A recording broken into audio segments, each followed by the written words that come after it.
This week on the Couchbrotatopodcast, Russ and Adam are shaking, not stirring, as they dive into 1995's Goldeneye, the film that redefined James Bond for a new era. From Pierce Brosnan's debut as 007 to iconic villains, explosive set pieces, and that unforgettable video game legacy, the guys break down what makes Goldeneye a cornerstone of 90s action cinema. Grab a martini and join the mission right now on the Couch Brotato podcast. Name's Bond. James Bond. Sergeyevna Onatop. Onatop? Onatop.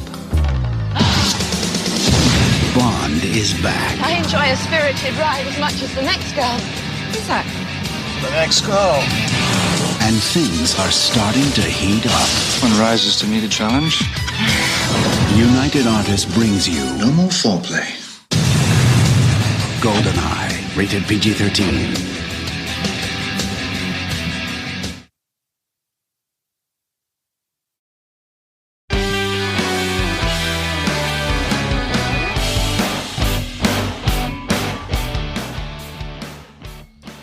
All right. Hello, everybody, and welcome to another episode of the Couch Brotato Podcast. My name is Russ, and with me, as always, is my partner in crime, Mr. Adam Lincourt.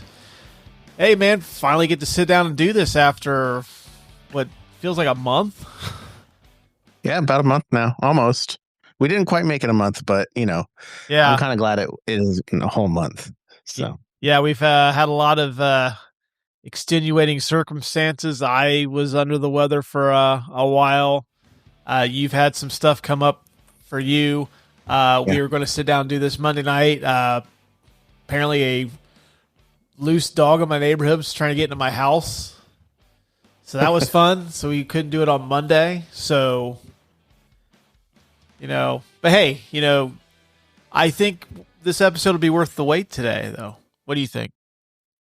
I think so. I think this is actually one of my favorites of this category of movie. And then I think my favorite of the IP. So Okay. But I'll let you tell the folks what we're doing today. Well, Adam and I had this grandiose idea, and I don't know why we thought this was a good idea, considering how it seems like life keeps getting in the way of us doing this show.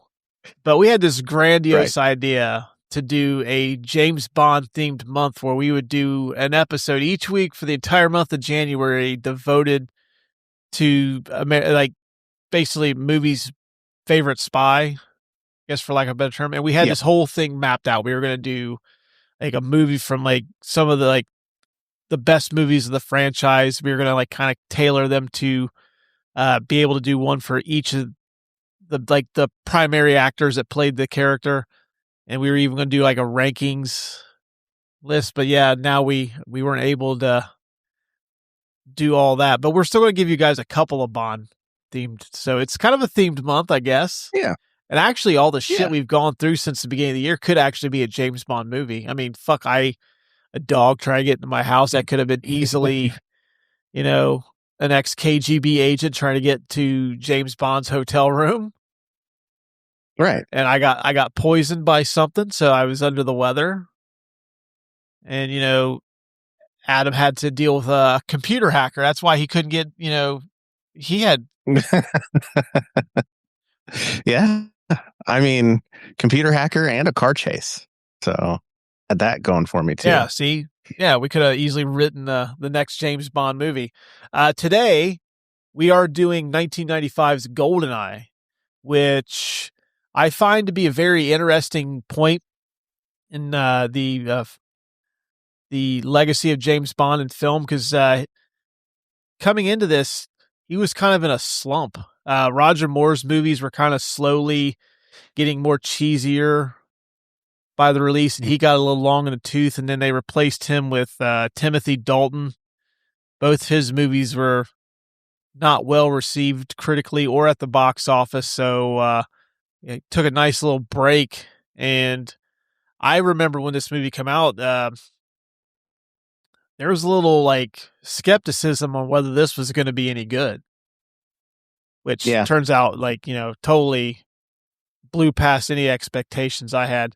I also find this movie is very interesting because, like, for our dynamic, you're being younger than I am. I'm guessing that either this or the video game that this movie inspired were your introductions to Bond. Am I wrong? You are not wrong. The video game would be the introduction that I had to this Bond. This movie came out when I was 5, so it's not Imagine a movie that. that's appropriate for a 5-year-old. Maybe if I was like 13, but it's whatever. I still played the game when I was 5, and I probably shouldn't have. But man, was it fun. And it solidified my interest in James Bond going forward. I watched the movie shortly after, so I was still like single digits in age when I watched the movie. So Goldeneye was the first probably Bond not. that you watched? Yeah. And Okay. then I don't remember which one it was. It's the one where the guy gets microwaved in the lumber mill. I don't remember which one that was. That was my second one. That sounds like it might have been a Dalton one. Because I know those movies got a little darker, which those were kind of like the precursor to what Daniel Craig ended up doing. I'm pretty sure it was one of the Dalton films. I do remember, and maybe it was License to Kill. That one's Jenna's favorite, so I've seen that recently. But Goldeneye was my introduction to the series, and I kind of watched them in backwards order after that. I know for me, like I had seen some of the Roger Moore James Bond movies when back in up to probably the mid 90s. It used to be like a big deal whenever like a big movie aired on like network TV. So like ABC's Sunday Night Movie of the Week would be like, it could be like Moonraker or for, like one of the Roger Moore movies. And I remember seeing those on ABC, or it might have been ABC when I was a kid. And those were kind of my introduction to them. And then I remember I seen License to Kill at a drive-in, and I didn't really understand the appeal of them because my grandfather was a big James Bond fan. And I don't remember really watching any of those with him, but I never really understood like why people love that character so much because I thought the movies kind of sucked. And then me and my buddy Jeff, who I've mentioned a time or two, we used to do we would go to the movies every weekend. Like for me, it was to actually see movies, but for him, it was to try to pick up girls, but we'll save that for another episode. But we decided to go check out the new Bond movie. Like, we'll give this a shot. I never, really got into the video game as much as you guys did, and I was just like, man, okay, now I understand the appeal of this character. And it might have been the fact that I was a little older at the time, because in 95, I was 15. So I kind of understood, he was irresistible to women, always had cool cars, cool gadgets, always had these elaborate set pieces. I kind of was old enough to understand the vibe of the character. Right. Yeah. So, but yeah, I was totally blown away with it, man. I'm like, oh, okay. So then I subsequently seeked out all the Sean Connery ones, all of the Roger Moore ones after that. I think I passed on the Lazenby one. I didn't think I seen on Her Majesty's Secret Service until probably right before Casino Royale came out. Oh, wow. Yeah, that's quite some time. Yeah, because before the internet, I didn't know that. I thought the only guys to play James Bond were Connery, Moore, and Timothy Dalton before Pierce Brosnan took the role. I didn't know anybody else that had done it. So, right.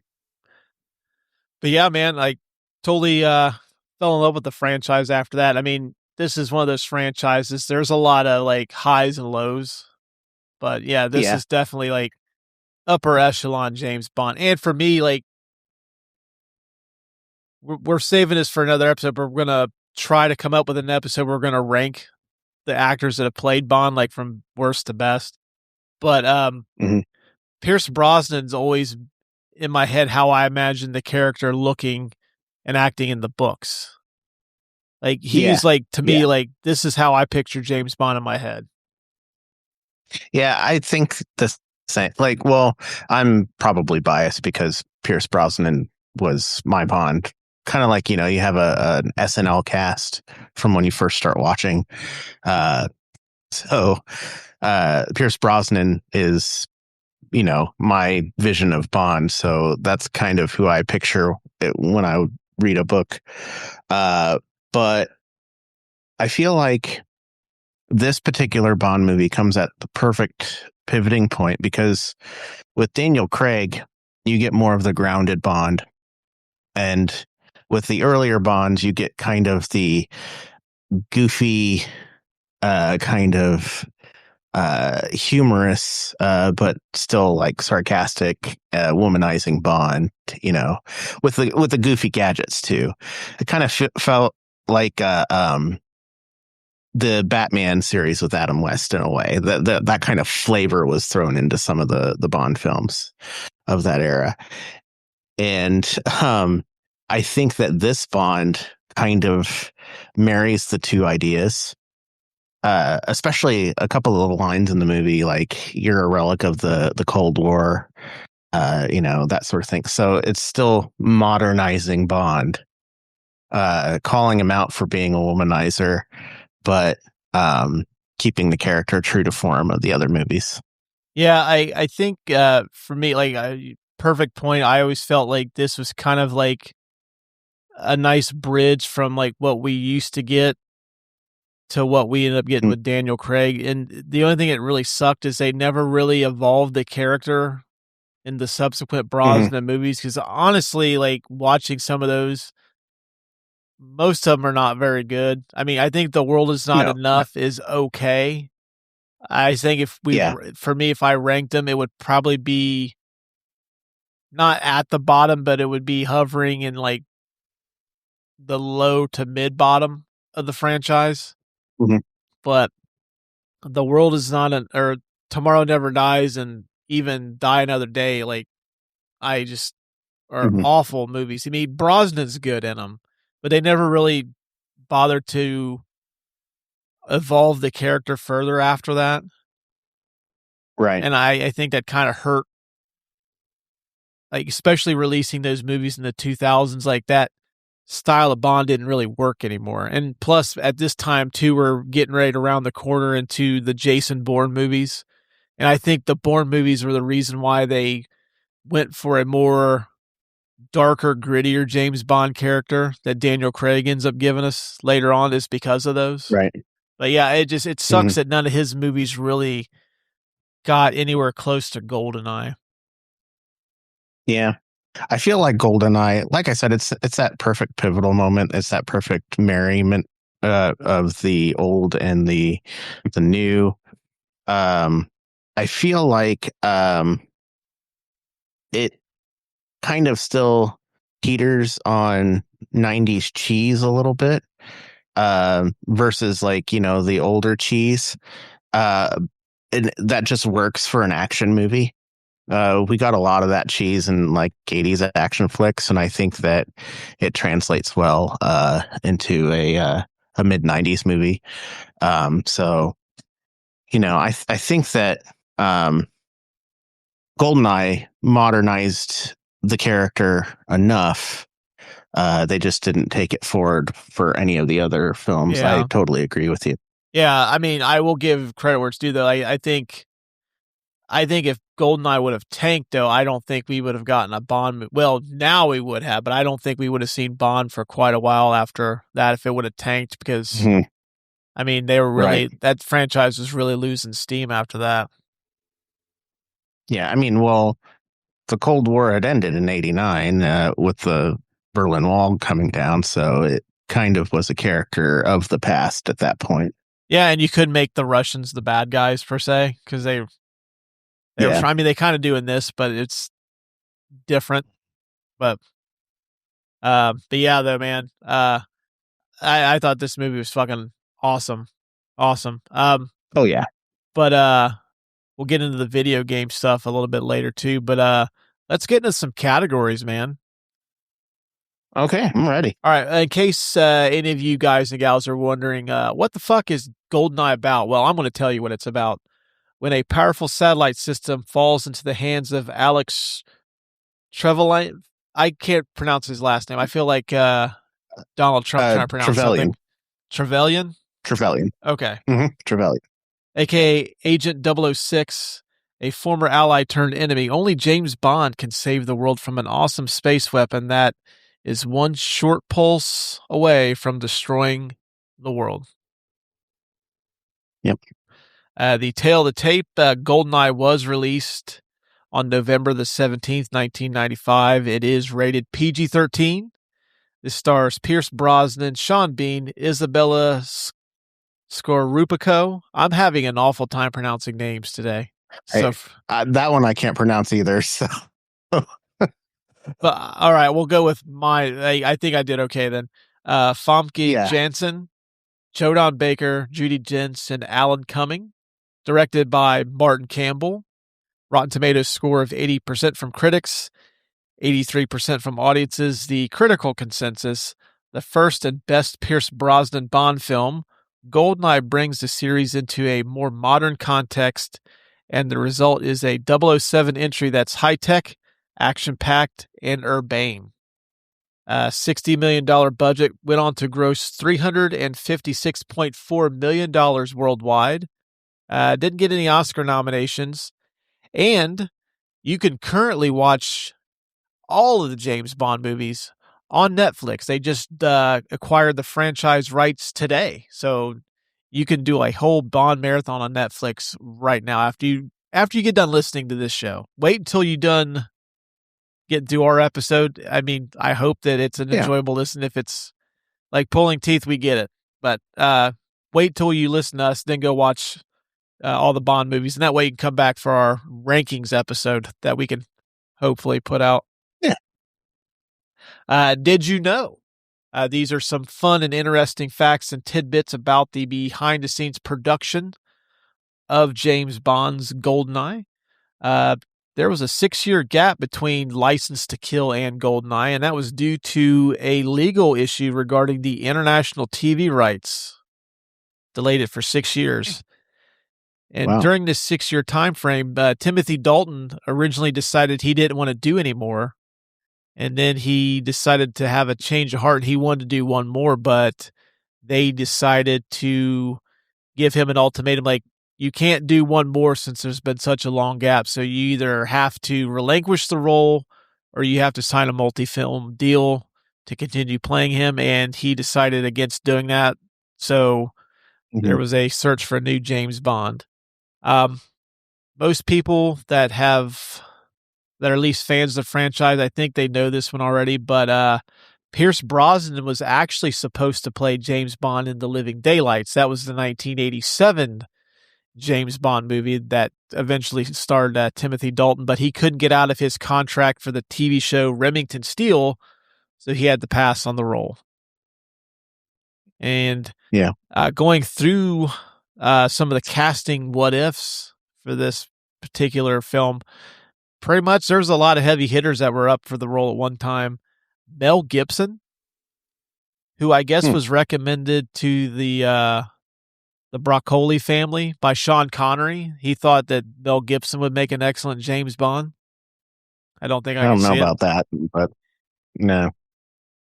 Hugh Grant, Ray Fiennes, Liam Neeson were also considered, and I guess apparently if Pierce Brosnan couldn't take it, Paul McGann, who I have never heard of until I started researching Goldeneye, was actually going to play the role if Brosnan couldn't do it. Okay. Which is kind of a funny coincidence that Ray Fiennes actually would go on to play in the Bond movies later on, the Daniel Craig ones. Is pretty much the M character going forward. Sorry if I spoiled anything for you guys, but this Goldeneye is the first completely original James Bond movie without any references to Ian Fleming novels or short stories. Okay. Yeah, I could see that too. They had to pull it into the modern age. This was the first time a Bond movie was shot in Russia, the same country that had banned the general release of all the previous Bond films. Well, you I can guess, see why. yeah, I guess it involved a ton of red tape, and they had to get almost 150 permits from every utility and commission in the city. I guess they had to Filming came to a halt one day when a local paper reported that the company was destroying the city, and it took almost a day to convince the authorities that the only thing being destroyed was fabricated scenery. This was the most successful James Bond movie since 1979's Moonraker. John Woo was offered a chance to direct this. I don't know how I feel about John Woo doing a James Bond movie. He has a very distinct style, and I don't think it really would have worked for this franchise. I think, No. I think that would have been. Was Hard Target 94? No, yeah, he would have done Hard Target. So this would have been his second American film. If I'm not mistaken. I could be wrong. But yeah, I think he did Hard Target 94, so this would have been his second American film, which, yeah, I really like a lot of John Woo stuff, but I don't think it would have worked for James Bond. Yeah, no, I don't think so. The last one I got is the Rolling Stones were asked to do the theme song, but they turned it down. And then Ace of Base, big act in the mid-90s. They actually recorded a song for the movie, but it was rejected by the producers. So I guess they asked Tina Turner to perform the theme song Goldeneye, and I guess the song was actually written by Edge and U2's Bono. Not Edge, the professional wrestler, Edge, the guitar player for U2. I whenever I say Edge or the Edge, I always have to, like, fans or friends of mine are into professional wrestling like I am. They always like, "Oh, you mean Adam Copeland?" Like, no, not Edge, the Edge. Yeah. So, yeah, that's all I got for fun facts. You got anything you want to add? I do. So I have quite a few this time. I did have the one about the Rolling Stones, but we'll skip that one since you had it. This is one of the few times we haven't shared notes before the podcast. Dude, I tell you what, man, just with all the stuff going on, like, I literally was like fine-tuning my notes about 30 minutes before we came on. So you know what, folks? You're getting the raw, unedited notes. Yeah, we're doing this on the fly tonight. No fucking pre-production, no notes. Fuck, we didn't even think we were going to get to do this 5 minutes before we went on. So, but my next fact was for the scenes where Xenia on the top was flying a helicopter. The actors couldn't actually fly a helicopter, go figure. So they actually had a helicopter pilot dress up like her, and I believe the helicopter pilot identified as male. So it was a little bit of cross dressing there. On the top, on the top. The next one I had was at one point, Courtney Cox was also considered for the role of Xenia on the top, but she had to turn it down due to conflicts with friends. This did a very well-received video game, so I have a couple of facts about the game and the movie. For the video game, Rare actually visited the Goldeneye set, and for reference, Eon Productions and Metro-Goldwyn-Mayer allowed them to expand the game with sequences and characters not appearing in the film. Just a little bit of extra content for you free video game players. Since this was frequently cited as one of the greatest video games of all time, due to reproducing the cinematic story and experience of the movie in game, this actually paved the way for other story-driven video games that were first-person shooters. So if it weren't for Goldeneye, we would not have shooters like Halo and Call of Duty. We would have just had shooters like Doom. So, Okay. if it weren't for James Bond, we wouldn't have Master Chief. Did Goldeneye come out before Doom or was it after? It was after Doom. Doom Okay. came out in 94, I believe. So Doom would be like kind of considered like the godfather of the first person shooter. Yes. Okay. Well, I would say it's close. The id Software that made Doom also made Wolfenstein 3D, which came out in 92. Used the same kind of engine. So, but like I would say it's Doom was like the first Wolfenstein big, or Doom. like the first big first person shooter. Okay, that's what I meant to say. Yeah. It was more popular than Wolfenstein was for sure. And last video game fact, but I have a couple of other facts. They actually redid the video game on the Xbox 360 and PlayStation 3, and also the Wii. And Daniel Craig came to voice the character. So you actually get a performance by Daniel Craig in the GoldenEye story for the remake video game, which is kind of weird. A little bit. And as always, have some goofs to share with everyone. So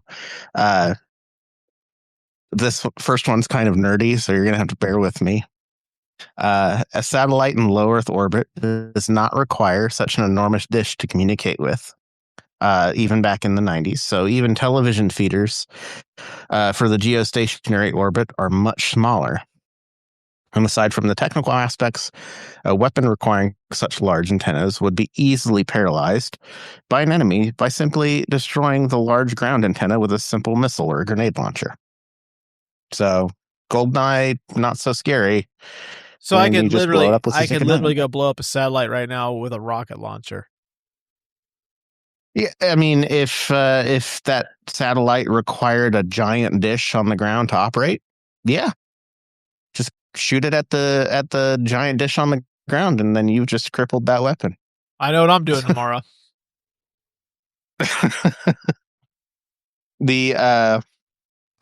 Speaking of which, this is just a little tangent that I'm going to go on. I'll keep on subject here, but after watching this movie again, which I've watched this movie quite a few times, but I just took this last time for me to realize, like, that's not how electromagnetic pulses work.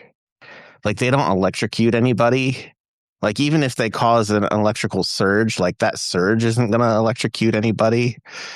It was goofy to me.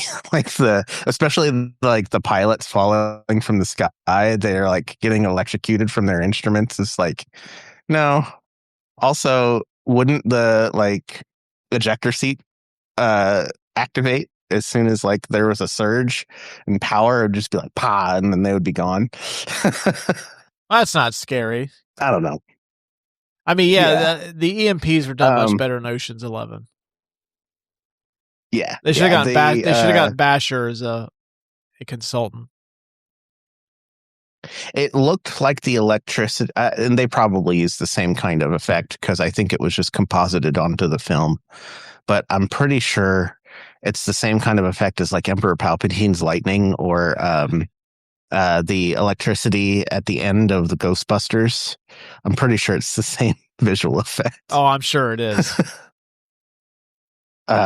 It's a template. It's like a paint by numbers template.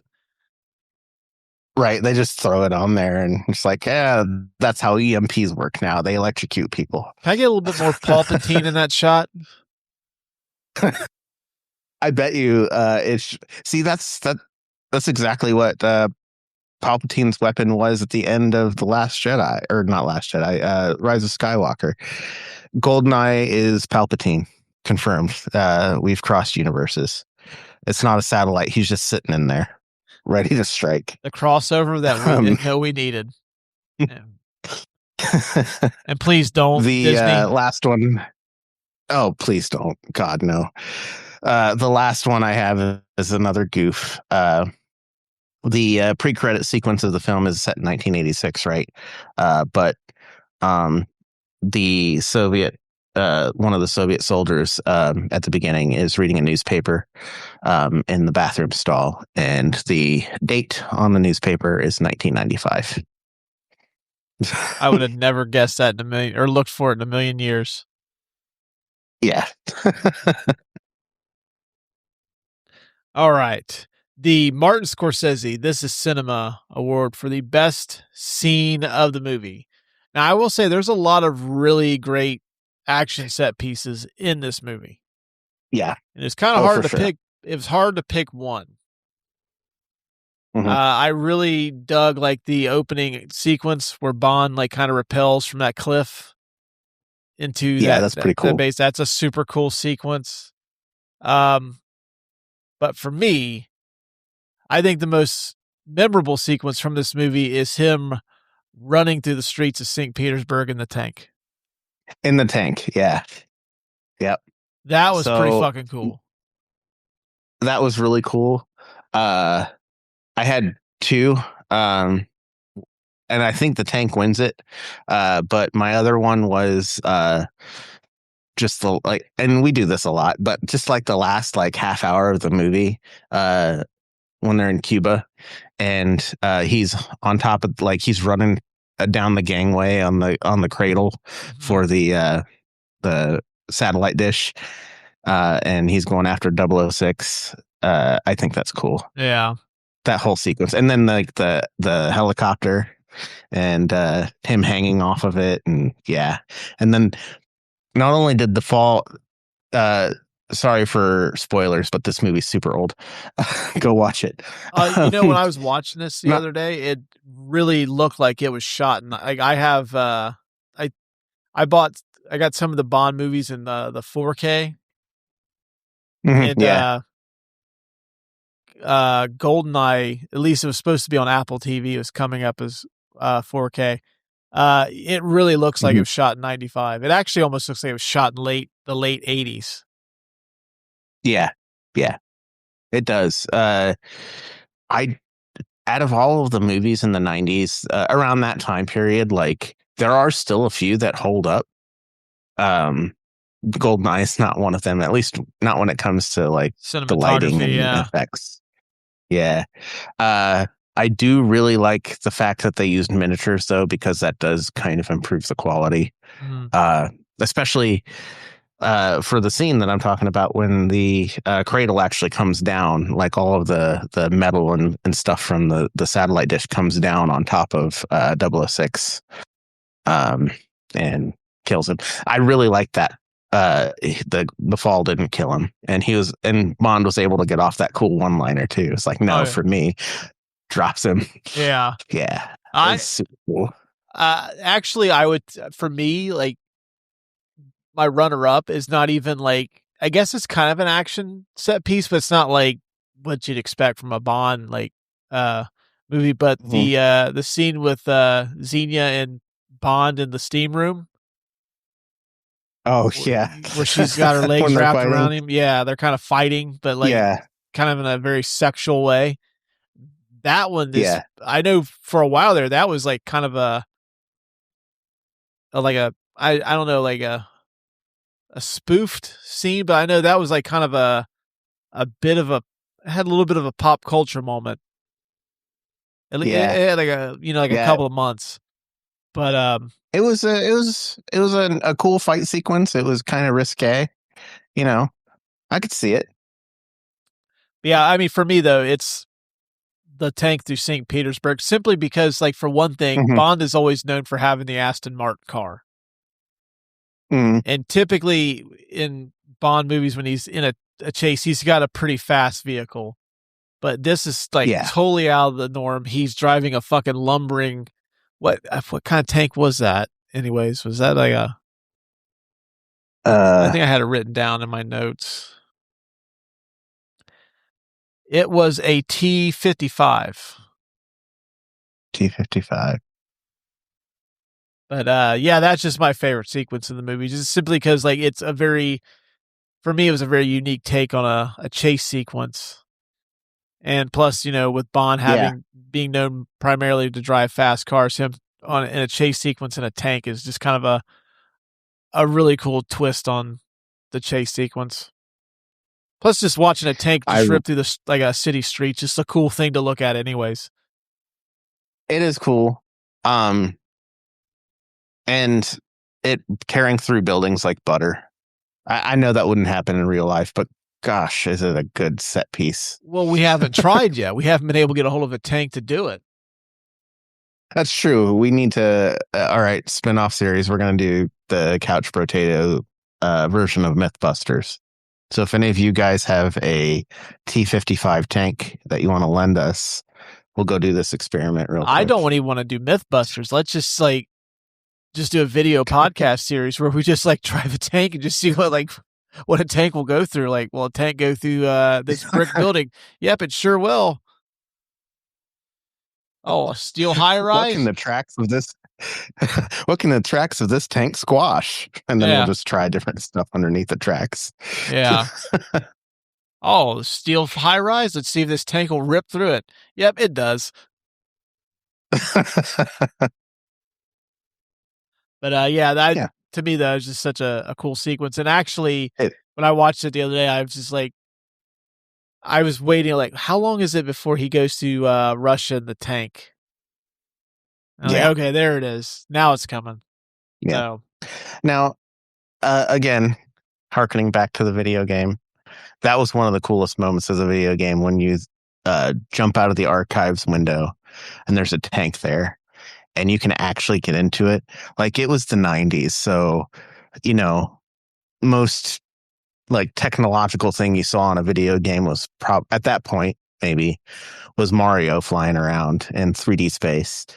But getting in a tank as James Bond and rolling through the streets of Russia, being able to control that was so cool. And you were able to roll over the Russian soldiers too, and it made a nasty crunching sound. Okay, so such a fun moment game. I have, like you said, I've only played Goldeneye a handful of times. When Goldeneye came out, I was primarily just the guy that I bought sports games and the occasional superhero game or something super violent like Mortal Kombat. So Goldeneye really wasn't my thing. But you could actually do that. I just thought it was a first person shooter where you're just going through different rooms. You basically, but this Rare did an amazing job of recreating the sets. So you could free roam inside the level, and it was basically the set from the movie. So you have the facility from the beginning. You actually jump down onto the soldier in the toilet and knock him out, and you start there in that level, and then you can basically go through the story of the game, pretty much free roaming. Mm-hmm. And each kind of set piece was a level of that game. So the archives was a level. But as soon as you jump out of the archives window and go into the streets, there's a couple of things that you can do, with turrets and things like that. But I think that's the very first time, I want to say that's the first time I got into a 3D moving vehicle in a video game. Then you were able to shoot the gun on the tank too. That you didn't see that in the movie, but you were able to shoot the gun on the tank. It's pretty cool. Yeah, I think if I could go back, I would probably play it. I would tell teenage me hey, give that go. Well, I didn't have a Nintendo 64 either. Yeah, and it was locked to the 64. Lots of people had PlayStation instead, so Yeah, we were a PlayStation family. Yeah. So we unfortunately did not have a 64. I remember a buddy of ours lent us his 64, but my brother and I bought it, or we played it just to play the WWE games. Yeah. Those are super. Those are cool. good on there too. So, all right, the Andy Dufresne Get Busy Living or Get Busy Dying Award for the best or most quotable line from the movie. For me, I didn't have one. There wasn't anything Okay. super memorable to me that I would quote. I would say probably if I had to pick one, I know in the trailer they have the no more foreplay when he points the gun at Onatop. Yeah. I would say that might be. I have a few of these. Do you want me to go ahead? But yeah, you go ahead. I'll leave this one up to you. Okay. All right. So I do have a few.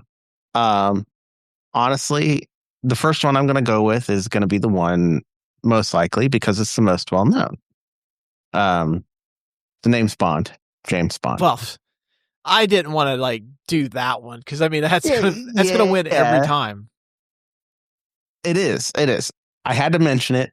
I do have others, but I had to mention that one because honestly, it's the elephant in the room. The next one I had is For England, James. No, for me. Awesome line delivery there. And that starts the then, run of Sean Bean getting killed off in movies and television shows. It does. Not only is he the bad guy in this one, but he also dies. He's either the bad guy or he dies or both. And listen, we're not spoiling anything because any of you guys and gals listening out there, if you're familiar with Sean Bean's work, you know what's going to happen anyway. So, right, yeah. And then the last line that I have, this one's probably going to be an honorable mention, just because it's not as high tier as the other two that I did, but I really like the repeating phrase, "I'm invincible" from Boris, because the last one he does is very, very wrong. He is not invincible. So that is that one stuck in my head. Alan Cumming in this movie gets on my. I can't stand the character. He's so fucking annoying. Oh no, he's a complete sleazebag too, but that's what makes the end "I'm invincible" so much more satisfying. Yeah, I will say that for 95, that looks kind of cool when he gets frozen. Yeah, for sure.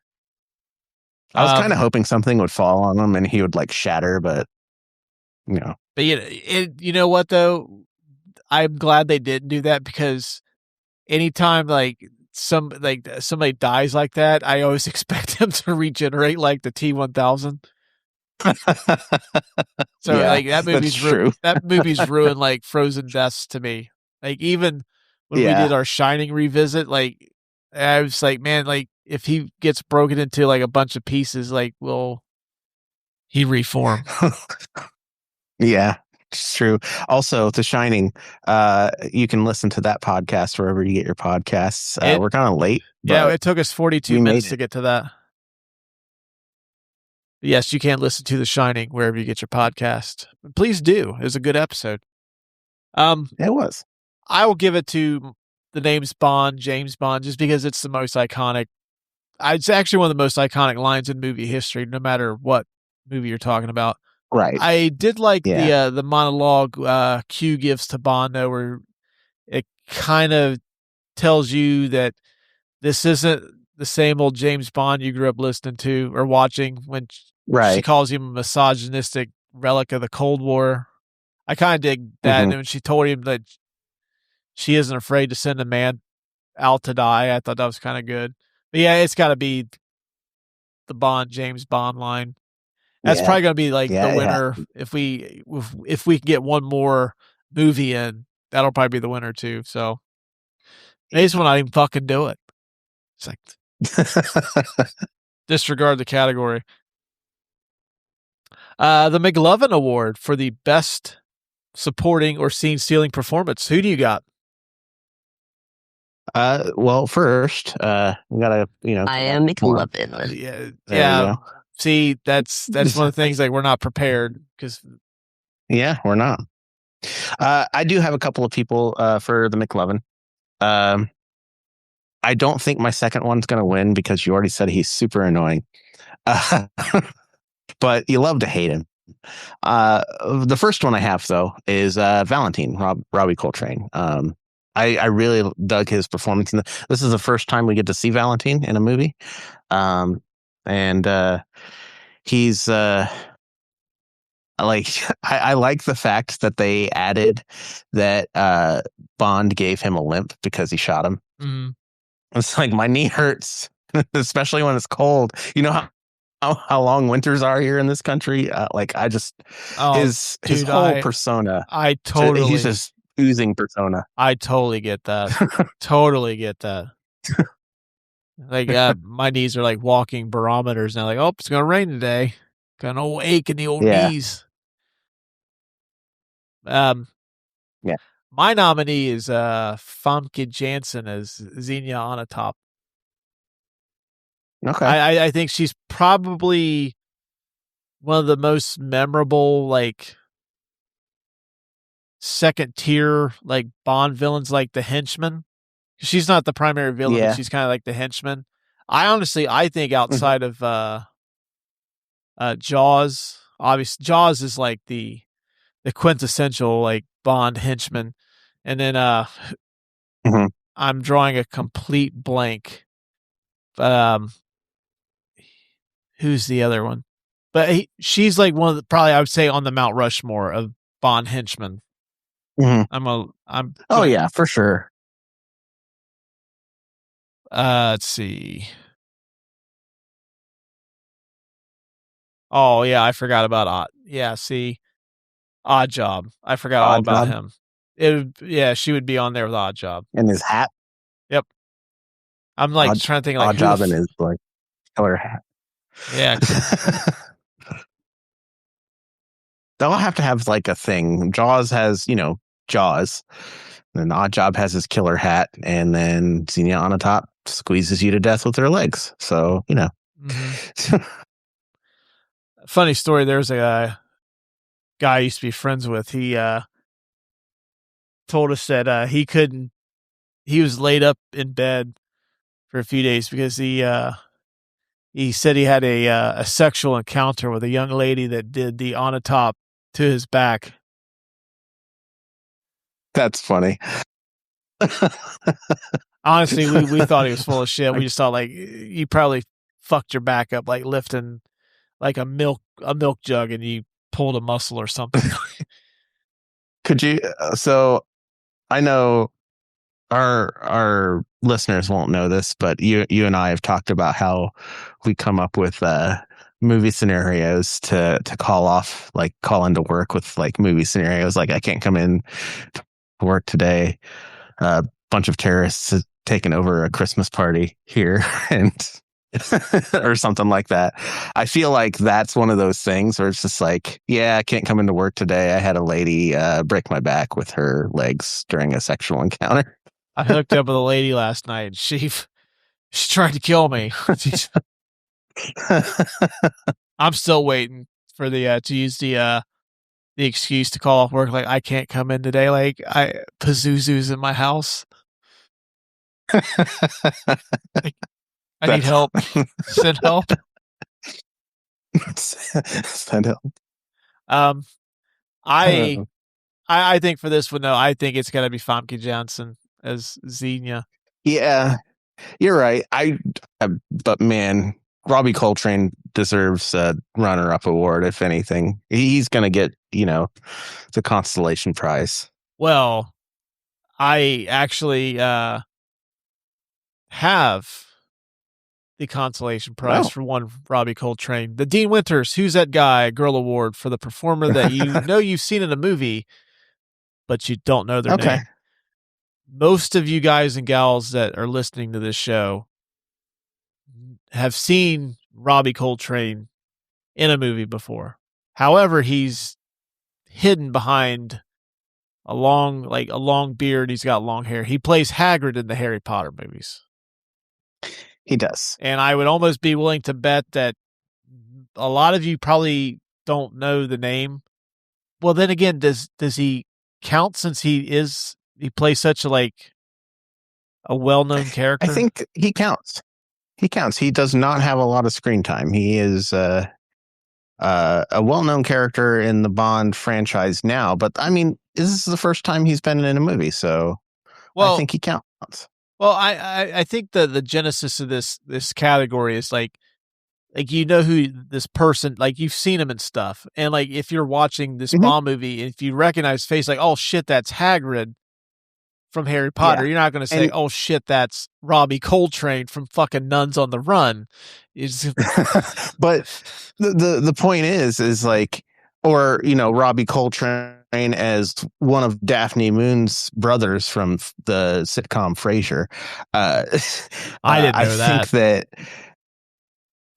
I think that kids these days, and I'm look at my hair getting all gray and like my beard.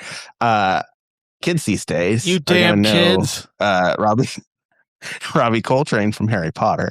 So I think that he counts. Somebody that's younger than you or I, or never played the video game or anything like that, they're gonna watch Goldeneye. They're gonna be like, oh, well, shit, that's Hagrid.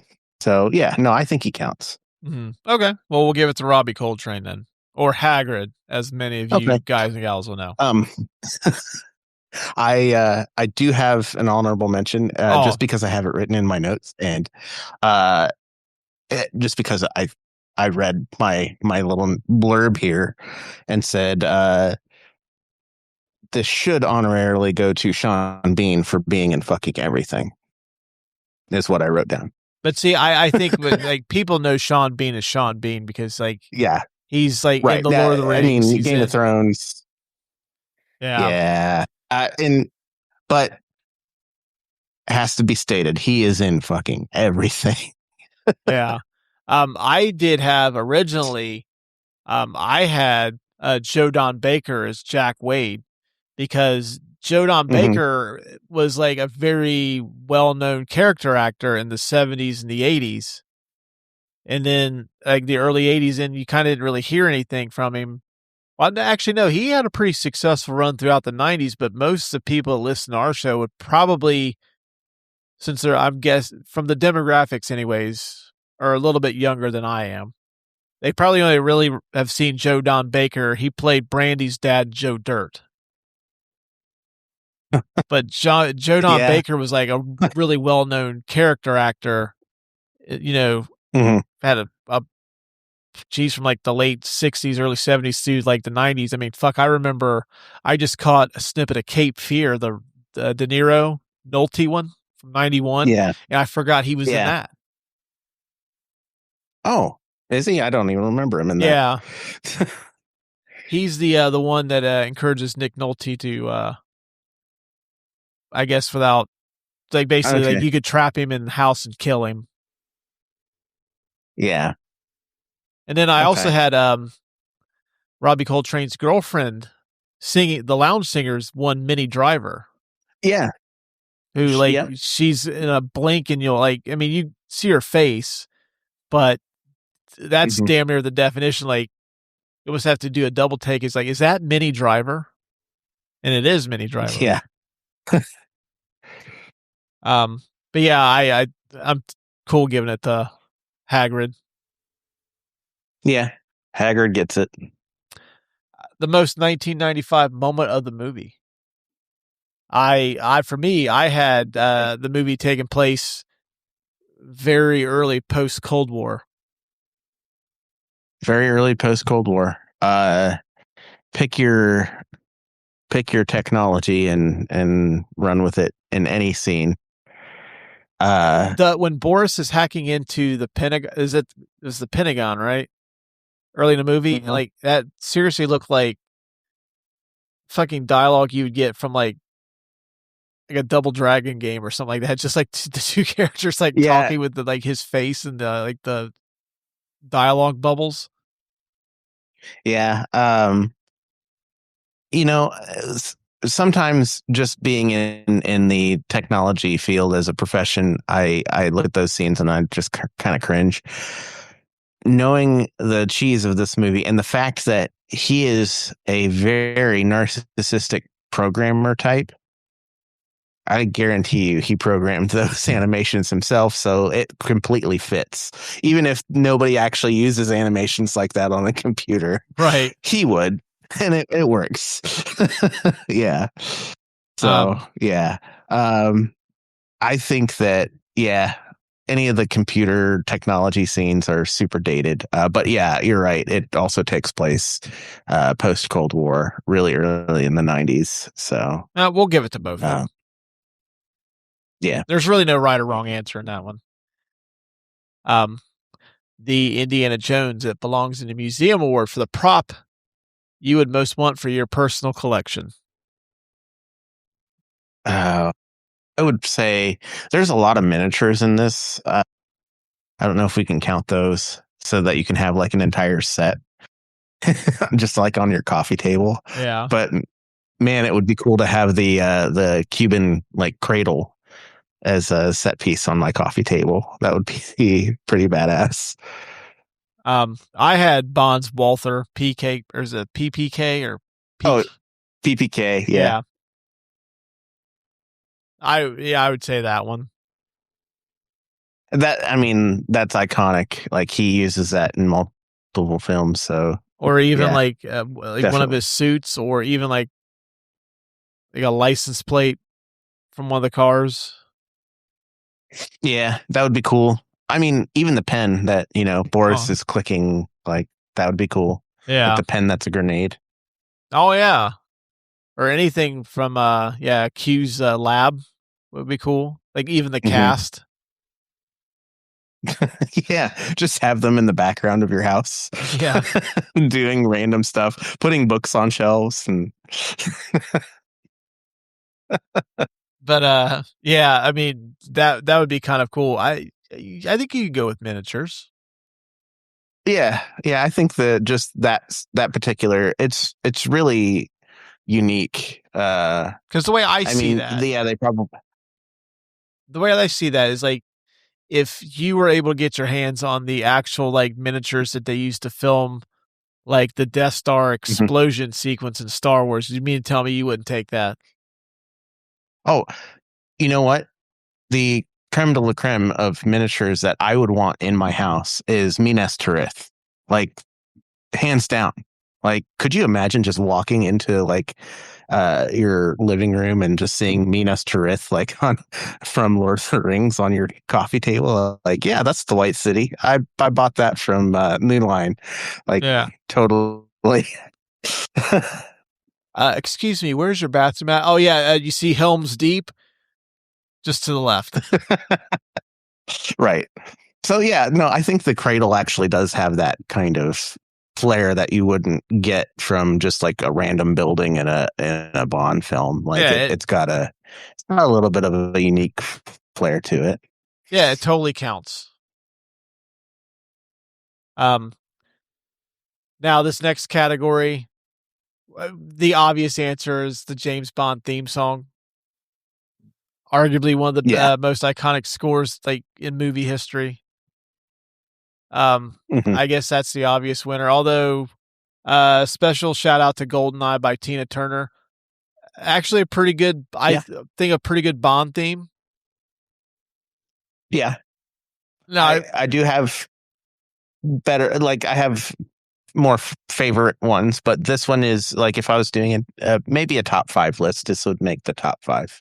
I think all of the Brosnan movies had.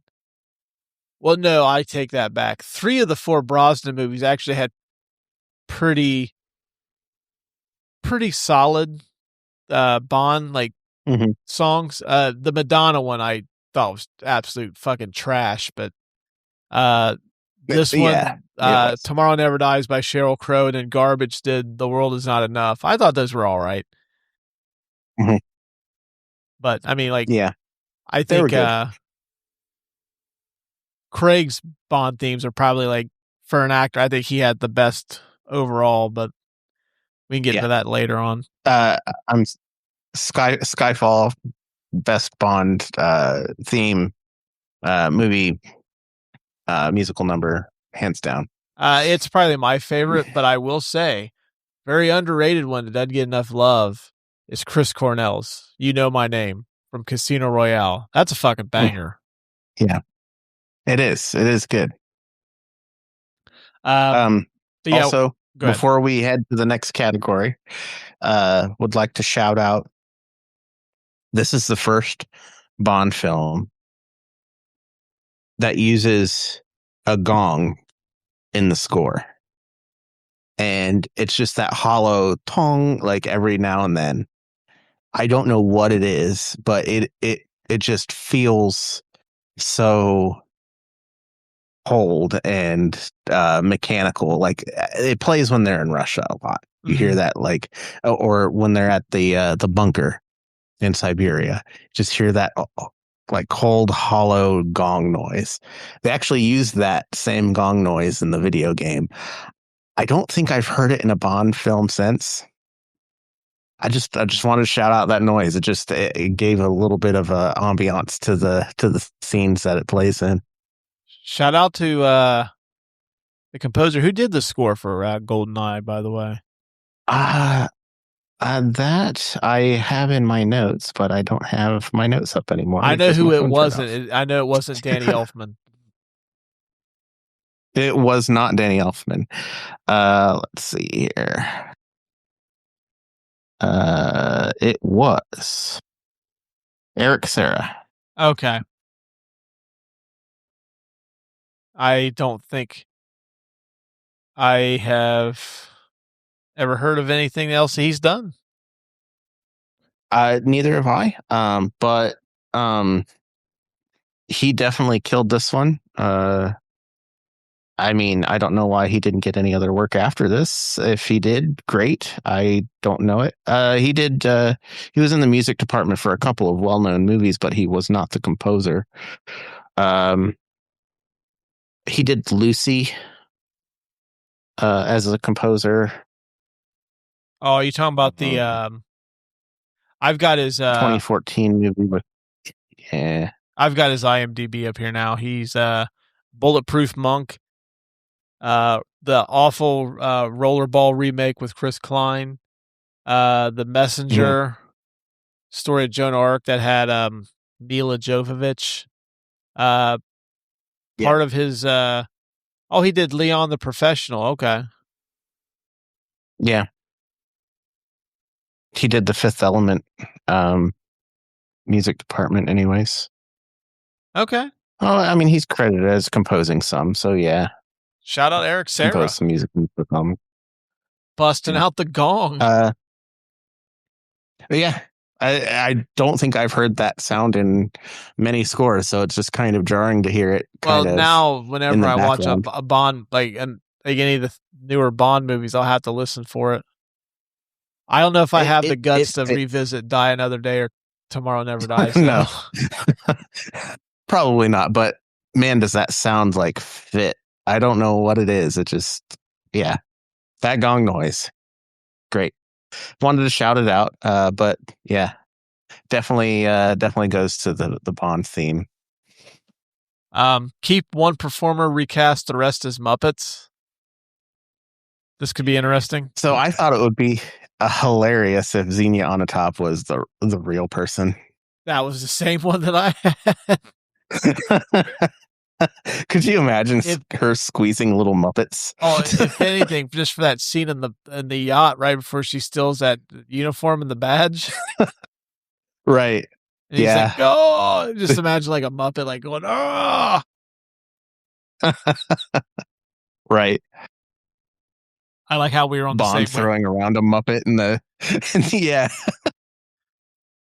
Or her throwing around Bond as a Muppet, like in the pool scene. Or just even watching like a Muppet rappel down from like that cliff. And just like, slowly like what the fuck's that a puppet doing on there? Yeah. I don't know. We might have to retire that category though, because it's getting pretty like it's usually like the lead actor and everyone else is just like bust out for special occasions.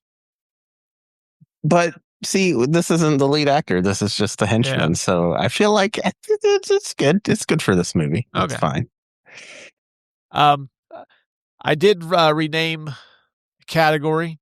I recently rewatched High Fidelity, and I forgot how much I loved High Fidelity, and I especially loved how the lead character, Rob Gordon, had top 5 lists for everything. Like even like top 5 worst breakups, top 5 like breakup songs, all that. And that's like watching that, I was like, that's kind of how I lived my life in the late 90s too. So we've renamed the Hall of Fame, the Mount Rushmore. I'm calling this the Rob Gordon top 5. Now, doesn't have to be top 5, but in honor of High Fidelity, that's what we're calling the category. The Rob Gordon top 5 of whatever. So would Goldeneye be one of Pierce Brosnan's top 5 best movies? Oh, best movies. Yes. Yeah, I think Goldeneye, out of the Bond franchise, it's the only one that's cracking his list. Yeah. I think number 2 would be 100%. the Thomas Crown Affair, which we still need to do at some point. And after that, I don't know. Like maybe Mrs. Doubtfire. I would put Mrs. Doubtfire on the list before I'd put like Mamma Mia or something on the list. Oh, I've never seen Mamma Mia, and I never will. Video game adaptations. Now, this one is like movies that were, video games that were inspired by movies. I'm going to say, this is one of the greatest of all time, if not the greatest. Yeah. I'm going to let you cook on this one because, like I said, I don't have enough like knowledge in that realm to come up with a top 5. The only one that I can think of would be like Spider-Man 2. Spider-Man 2 is on the list, as well as probably Lord of the Rings: The Return of the King. God, that was a great game. But I think Bond. There's been plenty of movies that have been licensed into video games way before this one. Really famous one being E.T. For the Atari 2600. But we all know that ended up in a landfill, like literally. So I think that before Bond, there wasn't a whole lot of blockbuster hype around licensed movie games. Like you got Ghostbusters for the Sega Master System and stuff like that. Cool. But like, that's a game that you get from like Blockbuster and play on a weekend, you know? Yeah. Goldeneye was one of those games where like, if you had it, all your friends were playing at your house. You know what I mean? Right. So I think that, this is number 1 on that list. More than likely, in my opinion. I'm sure somebody's going to come at me and be like, no, X movie did a way better video game, but yeah. It'll most likely be a loyal listener, Joey. Like, that's not right.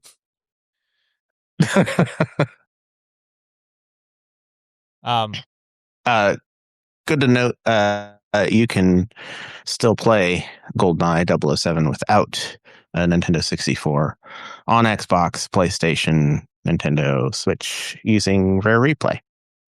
So good to know. I think Nintendo Switch. I will be honest with you though, Adam. Like, I won't play any of them on there because I don't have time to play video. I don't have time to record this show on a weekly basis, let alone play video games. Lucas and I actually played that. I think that was the last time I played it. Lucas and I played GoldenEye on my 64. Yeah, and he likes to rub it in my face that he won. He's like, "Yeah, I beat you." I'm like, oh, okay. Give him the win. No. Next one, horny 1990s femme fatales. 100%. I go. I now see. I don't know if On a Top makes like a top 5 because like the 90s, there's some real real randy killers out there. I think the GOAT. Shoot some off at me. The GOAT is Catherine Trammell from Basic Instinct, Sharon Stone. That's like, Yeah. she's like Mhm. the king of the mountain. Yeah. And actually, to this day, there's never been a woman hotter in a movie than she was in Basic Instinct. I'll die on that hill. Oh, really? You think Yeah, so? even though she's crazy and she would kill me. I mean, yeah, let's just say that movie was very instrumental in my formative Mhm. years. We've got Syl, Natasha Henstridge's character from Species. Like, Yeah. her whole point was to mate and then kill. Yeah. I've got most people probably wouldn't. You ever seen The Last Seduction with Linda Fiorentino? She's really good. Like, actually, No. okay. No. Well, then I I guess have for not seen argument purposes, I would say for me it would be, but most people, The Last Seduction's a very like small independent movie. But she actually made a comeback. She was kind of a big deal in the '80s and then went away for a while. The only other one I had was Catherine from Cruel Intentions, Sarah's Michelle Gellar's character. Yeah. True. Yeah. So yeah, I guess maybe she would. Yeah. I mean, yeah, I think she would definitely more of a crazy femme fatale than Sarah Michelle Gellar's character in Cruel Intentions. Yeah. She was more conniving than like a killer. Yeah. Right. Speaking of Basic Instinct, that's a movie that I've always wanted to do because I actually think it's a very good movie, but it also has a lot of like unintentional comedy, like stuff that makes me laugh that's not supposed to, but like there's no way I can get away with watching it. Yeah. I can just imagine like never mind, I'm not gonna bring that into existence. Like I can just imagine my 14-year-old son walking in there right before Michael Douglas's character meets Roxy. I keep no, Jack, stop. I'll just have to stop the movie. Then he'll like ask me about what the movie is and stuff. I just don't want to deal with that right now. Last one I got is tank sequences. Oh man, there's a lot of tank sequences in a lot of movies. This probably doesn't make it. Man. My favorite tank sequence of all time is the fight in Indiana Jones and the Last Crusade. I was going to say Indiana Jones and the Last Crusade is probably number one for me, but other movies like Fury or Defiance have great tank sequences. The entire movie of Fury. Yeah. Really. There's the Saving Private Ryan sequence with the sticky bombs. I always thought that was cool. I'll tell you an underrated gem is the A-Team movie. There's a sequence where they're flying a military transport that has a tank in it, and they shoot the plane down, so the A-Team has to escape in the tank in midair. Yeah. And that's pretty cool. I watched it just for that sequence, and it's like this is actually fucking pretty badass. And it kind of made me want to revisit the A-Team movie. Now, I think I'm going to be a little disappointed, but I thought that was a cool sequence. Yeah. It was one of those, like, I think one and done movies for me. Maybe I'll revisit it. I don't know. Would you count the Tumbler in Batman as a tank? I don't call it a tank. I mean, I know he's getting away from the police. They do call it a tank. I think it moves a little too fast to be a tank. Okay. I don't know. I have a criteria like tanks. Maybe I know it's just tanks a joke from the police officer saying he's driving a black tank. Yeah. Now, I tanks to me are like kind of. Now I know that they actually can get up and go. I mean, I know you can floor. They actually got some giddy up, but my impression of a tank is it's kind of a slow lumbering vehicle, and the Tumbler in Batman, it's like very, I mean, it moves pretty fast, and I can't call it a tank. even though it looks like one. Also, you can listen to Batman Begins wherever you get your podcasts. Probably the last episode we did before this one. But yeah, no, I agree with that. Yeah, it's not a tank; it's a car. Maybe like the tank sequence in Ginza in Godzilla -1 when he just like obliterates all of those tanks with a atomic breath. It's pretty badass. Not for the tanks, I guess. Yeah, so I think the tank's got to have a little bit of shine. The in tanks it. get obliterated. Yeah, Godzilla movies don't count because the tanks are obviously getting fucking destroyed. It's like, okay, cool. Godzilla gets to destroy a fucking tank. Like tank stands no chance in this battle at all. So we're going with no. Yeah, no. Full sequence. There's plenty of better tanks. Yeah. Indiana Jones wins that one. Yeah. Last one, Brotato's score. What out of 5 Brotato's, what are you giving this one? I don't think I'm going to give it a perfect score because it's not a perfect movie. But it is one of my favorites, so I'm going to score it high. It's going to be a Brotato score of 4 out of 5. That's what I gave it, a 4 out of 5. I think that's perfect for this. Yeah. Yeah. For me, it's not a top 5 Bond movie for me. Like I'm very partial to the Craig movies and the Connery stuff, but it definitely is like maybe 6 or 7 for me. It's like on the outside looking in. But yeah, it's a definite 4 out of 5. And it's the best Bond, like up to that. It's the best Bond movie that they had made in a long time. Yeah. Because love Roger Moore's James Bond, but he suffered the same fate that Pierce did, just got saddled with a bunch of crappy movies. I mean, he's great as Bond, but like the movie's not so much. Yeah, no. But yeah, 4 out of 5 I think is a pretty good score for that one. Yeah, agreed. All right. Well, that's going to wrap it up for this week. Hopefully, we will be back next week with a new episode. Hopefully, I don't get another rabid animal trying to jump through my house, or I don't get sick. So keep us in your T's and P's there, gang. If you like what you heard here today, please take a quick moment. Be kind to leave us a 5-star review on Apple. That lets us know what kind of job we're doing here at the show. It also helps show visibility in those search results.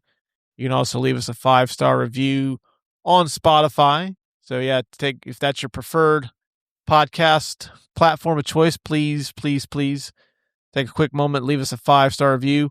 Be sure to follow us on your social platform of choice. In the show description below, I've got all the links to all of our social media platforms you can follow us at. So please hit that subscribe button on that as well. So until hopefully next week, we will talk to you guys and gals later. Free audio post-production by alphonic.com.